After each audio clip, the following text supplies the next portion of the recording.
don't know about you, but I am loving this book, Wayside School Beneath the Cloud of Doom. Let's continue on with chapter 13, Umbrella. Sherry liked walking in the rain. She liked stomping through puddles in her yellow rain boots. But most of all, she loved her umbrella, even if it did get heavy after a while. Her umbrella was purple with green stripes, or maybe it was green with purple stripes. She couldn't be sure. The whole thing was covered with yellow polka dots of various sizes. She liked listening to the raindrops bounce off of it. The harder it rained, the better the sound. She liked the feel of the smooth, curved wooden handle. She was still a block away from the school when she heard the whoop, whoop. Now she was going to be late. She had done too much puddle stomping and not enough straight ahead walking. She tried to hurry, but it was difficult to run while carrying her umbrella, especially in her yellow boots. By the time she reached the outer edges of the school, the 8-minute warning bell was already clanging. She counted the clangs and was disappointed when they stopped at 8. She was hoping for a porcupine. Glancing down, she noticed the sidewalk around the school was dry. She stuck out one hand. The rain seemed to have stopped. She tilted the umbrella a little to the side and looked up. The cloud of doom had kept all the other clouds away, including the rain clouds. Sherry glared at the horrible cloud. It almost seemed alive as it turned and churned inside itself. Suddenly, a gust of wind tore the umbrella from her hand. Horrified, she watched it bounce across the blacktop toward the school. She chased after it. The umbrella hit the bike rack and stuck there for a moment. But just as Sherry got there, it swooped upward. She jumped and managed to grab the curved handle. The umbrella continued to rise. She thought about letting go, but she didn't want to lose her umbrella. She held on with both hands. When she passed the second floor window, she realized she probably should have let go sooner. When she rose past the third floor, she wished she had let go on the second floor. When she reached the fourth floor, she wished she had let go when she was back on the third floor.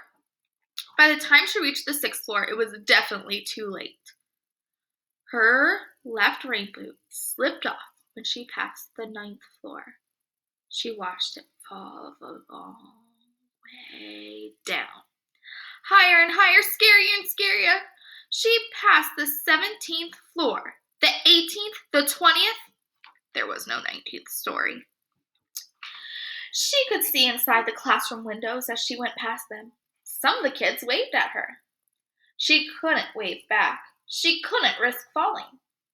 Although the alternative wasn't much better, if she continued to hang on, she realized she'd be sucked into the cloud of doom.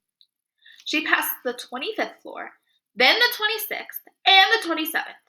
She knew the floor numbers by the teachers she saw through the windows. At the 30th floor, she could see her own desk next to the window. The window was open.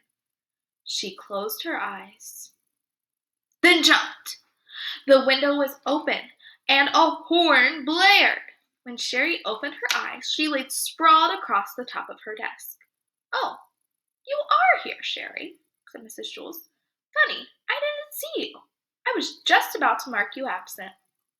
Were you sleeping again?" Maybe it was a dream. She hoped so. If not, her favorite umbrella was lost forever.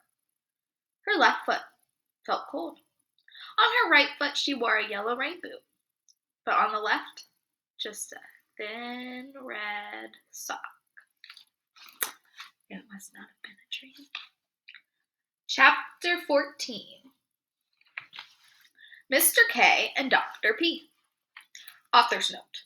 Due to strict rules about confidentiality and to avoid unnecessary embarrassment for those involved, the names of the characters have been omitted from this story.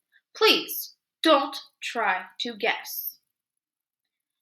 Mr. K headed up the stairs. He wore a paper bag over his head. It was 10 o'clock in the morning. All the little brats as he liked to call them, should be in class, but he wore the paper bag just in case he encountered a stray one. When he reached the third floor, he tripped over the top step and fell onto the landing. "I knew I should have cut some eye holes," he said to himself. His knee hurt, but that was the least of his worries. He got back to his feet and limped all the way up the stairs. Actually, only one eye hole would have helped. His left eye was shut tight. His other eye was wide open. The eyebrow was raised in a constant expression of surprise. By counting his steps, he knew when he reached the fourth floor. He felt his way to the door, then knocked. "Yes, who's there?" asked Dr. P from the other side. Mr. K did not want to say his name aloud in case anyone was listening. He opened the door and entered. If Dr. P was surprised to see a person with a bag over his head, he didn't show it.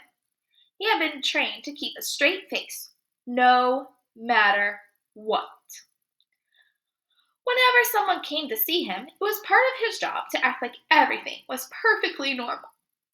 "Yes, what seems to be the problem?" he asked, stroking his beard. "Do you know who this is?" "I thought so." Mr. K removed the bag. "Yikes!" screamed Dr. P, throwing both his hands up in the air. He quickly regained his composure. So why did you come see me?" he asked as he rubbed his beard. Mr. K made a noise as he pointed to his face. "Your face is stuck?" said Dr. P. Mr. K nodded. "Please, have a seat." Mr. K sat on the couch. Dr. P came closer to get a better look. He poked a puffed-out cheek. "Does this hurt?" he asked. Mr. K shook his head. "How about this?" He tugged on the tip of Mr. K's tongue. Again, Mr. K shook his head. "Very interesting," said Dr. P. He walked to the bookshelf. He muttered as he tried to find the book he needed. "This should do it," he declared, removing a very fat book. He bonked Mr. K on the top of the head with it. Exclaimed Mr. K. "Any better?" Dr. P said. "I bit my tongue," Mr. K said without moving his lips. This will be more difficult than I thought," said Dr. P. He returned to his bookshelf. "Choose a different book." And then he brought it back to his desk. He thumbed through the pages. Cold feet, sticky fingers. Here we are. Stuck face. He silently read to himself for a minute or two. Then he looked up and asked, "Did you have a pet when you were a child?" Mr. K nodded. Dr. P looked back at his book and read some more. "A cat?" Dr. K shook his head. "A dog?" He nodded. "Did you love your dog?" Mr. K's head didn't move at all. A tear trickled out of his eye and dripped down his face. "Excellent," said Dr. P. "I think we're making real progress." He shut the book, scooted his chair up close, and leaned toward Mr. K. "Look into my eyes," said Dr. P. With his one eye, Mr. K stared at Dr. P. Dr. P stared back. He held up a gold chain with a green stone attached. He let the stone swing gently back and forth between them. Their faces were so close, the stone kept barely missing their noses.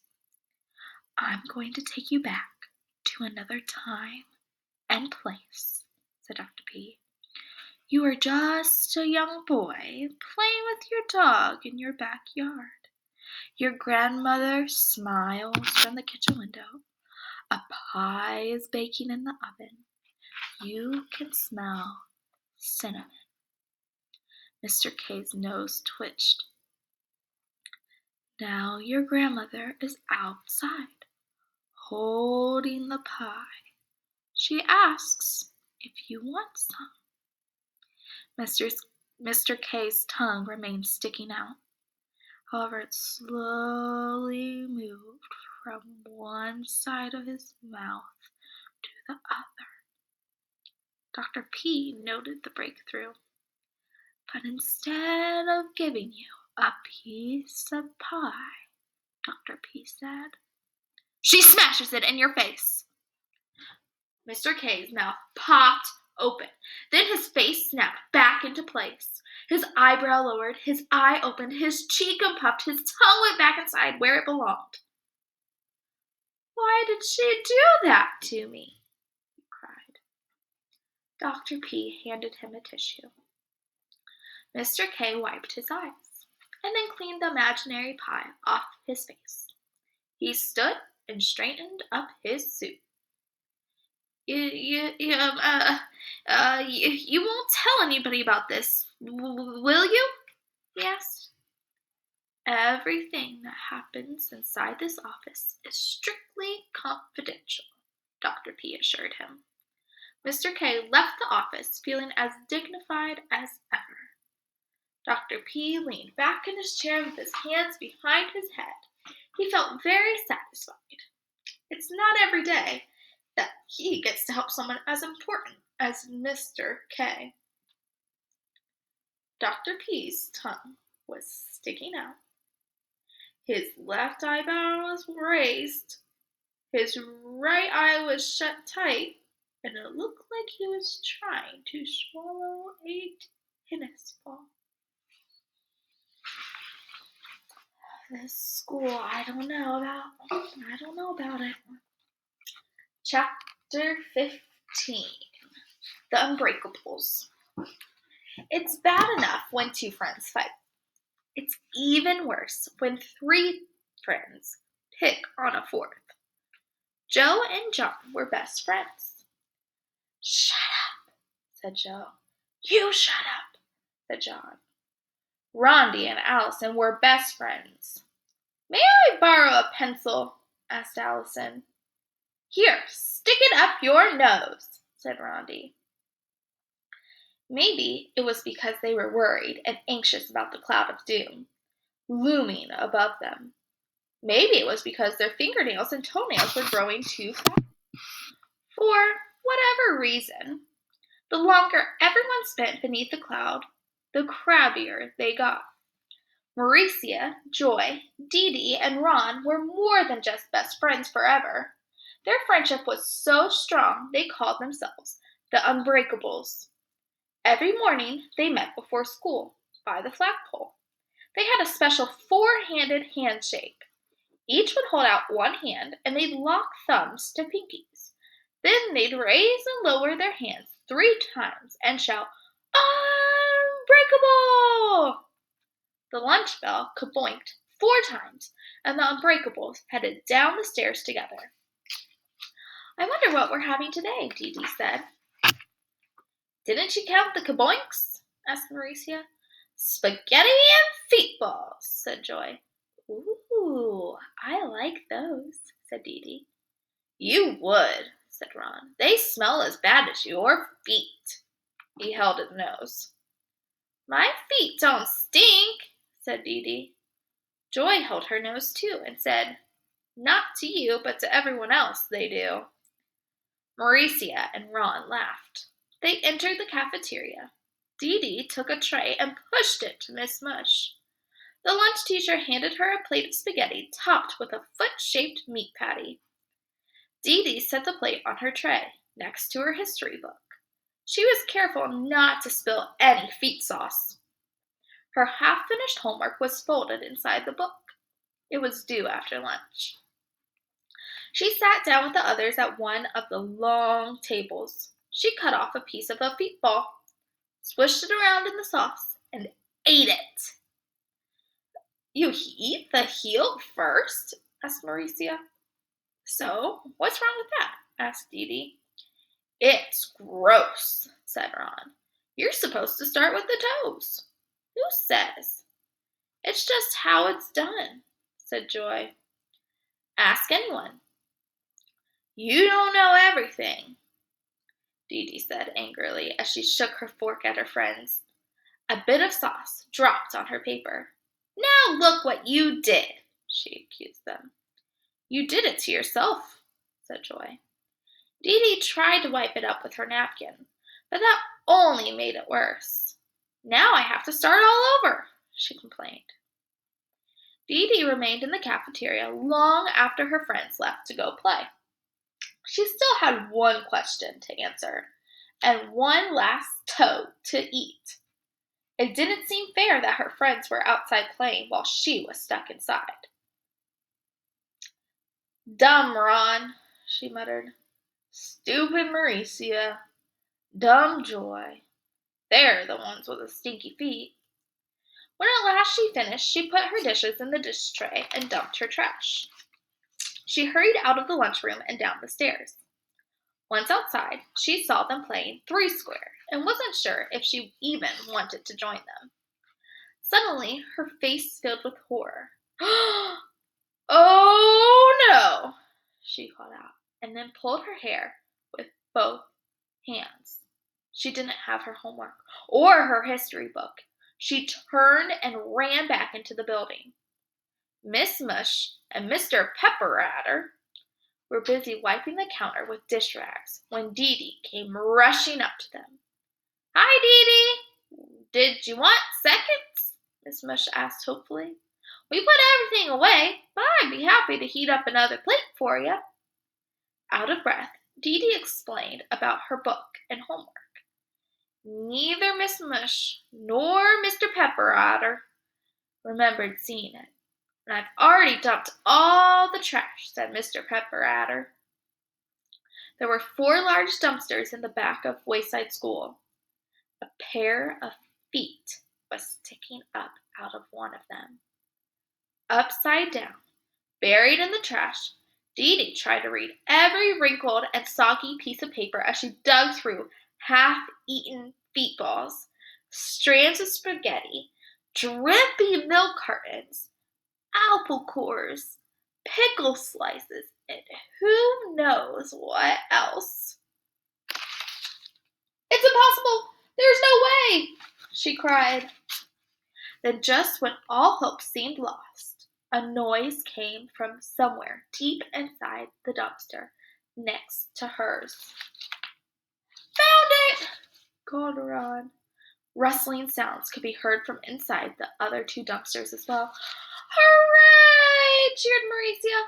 Wow, what a relief! Shouted Joy. Yes, there were 6 other feet sticking up from the dumpsters. They were the Unbreakables. Not even the Cloud of Doom could destroy their friendship. But that was only the first test. The ultimate test was still to come. I have to read more to figure out if this Cloud of Doom is ever going to leave Wayside.